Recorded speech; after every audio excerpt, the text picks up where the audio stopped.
দীর্ঘ নীরবতার পর মুখ খুলেছে সৌদি আরব। শেষ পর্যন্ত গাজায় চলা ইসরায়েলি আগ্রাসনের বিরুদ্ধে হুঁশিয়ারি উচ্চারণ করল দেশটি। অবরুদ্ধ উপত্যকার রাফাহ শহরে ইসরায়েলি আগ্রাসন অত্যন্ত বিপজ্জনক পরিণতি বয়ে আনবে বলে হুঁশিয়ারি উচ্চারণ করেছে দেশটি। এছাড়া পশ্চিম তীরে ইহুদি বসতি স্থাপনের পরবর্তী পদক্ষেপ থেকে ইসরায়েলকে থামাতে জাতিসংঘের নিরাপত্তা পরিষদের প্রতি আহ্বানও জানিয়েছে রিয়াদ।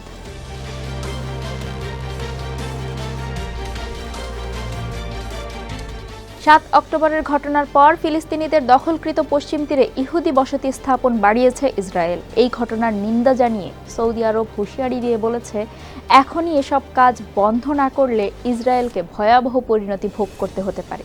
সৌদি প্রেস এজেন্সি প্রচারিত এক বিবৃতিতে বলা হয়, সৌদি আরব আন্তর্জাতিক আইনের চলমান ইসরায়েলি লঙ্ঘনের বিরুদ্ধে কঠোরভাবে আপত্তি জানাচ্ছে।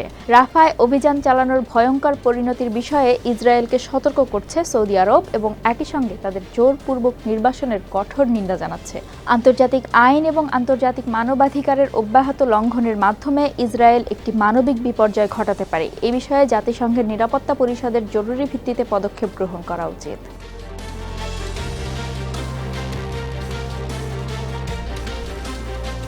এর আগে ইসরায়েলের কট্টরপন্থী অর্থমন্ত্রী ঘোষণা দেন, তার সরকার পশ্চিম তীরের বসতি সম্প্রসারণ ও ফিলিস্তিনি কর্তৃপক্ষের বিরুদ্ধে শাস্তিমূলক ব্যবস্থা গ্রহণ করবে।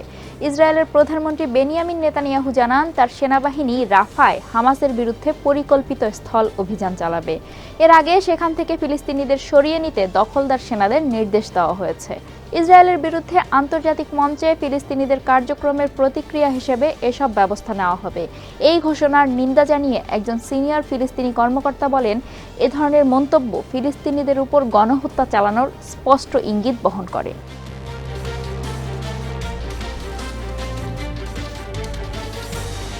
এদিকে মুসলিম বিশ্বের শীর্ষ সংগঠন আরব লীগ এক বিবৃতিতে জানিয়েছে, ইসরায়েলের এই পদক্ষেপ আন্তর্জাতিক আইন ও জাতিসংঘের নিরাপত্তা পরিষদের সিদ্ধান্তের সুস্পষ্ট লঙ্ঘন।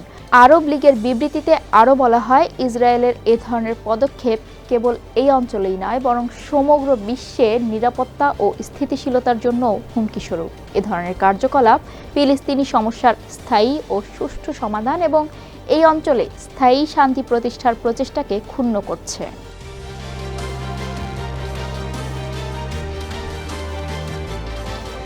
কাতার ভিত্তিক সংবাদ মাধ্যম আল জাজিরার প্রতিবেদনে বলা হয়, আরব বিশ্বের দেশগুলোর জোট আরব লীগের সন্ত্রাসী গোষ্ঠীর তালিকা থেকে বাদ পড়েছে লেবানন ভিত্তিক সশস্ত্র গোষ্ঠী হিজবুল্লাহর নাম। এই ঘোষণা এমন এক সময়ে এলো যখন হিজবুল্লাহ ইসরায়েলি বাহিনীর বিরুদ্ধে ক্রমাগত লড়াই করে যাচ্ছে। এ বিষয়ে আরব লীগের সেক্রেটারি জেনারেল হোসাম জাকি বলেছেন, হিজবুল্লাহ এখন থেকে আর সন্ত্রাসী সংগঠন নয়। জাকি বলেন, আরব লীগের পূর্ববর্তী সিদ্ধান্তগুলোতে হিজবুল্লাহকে একটি সন্ত্রাসী সংগঠন হিসেবে মনোনীত করা হয়েছিল। এই সিদ্ধান্তের উপর ভিত্তি করেই সংস্থার কার্যক্রম পরিচালিত হয়েছিল এবং হিজবুল্লাহর সঙ্গে যোগাযোগ বিচ্ছিন্ন করা হয়েছিল। জাকি আরও বলেন, লীগের সদস্য রাষ্ট্রগুলো সম্মত হয়েছে যে হিজবুল্লাহকে সন্ত্রাসী সংগঠন হিসেবে আর বিবেচনা করা উচিত নয়। এ সময় তিনি জানান, আরব লীগের সদস্য রাষ্ট্র ও হিজবুল্লাহর মধ্যে সম্পর্ক স্থাপনের শর্তগুলো পূরণ করা হয়েছে।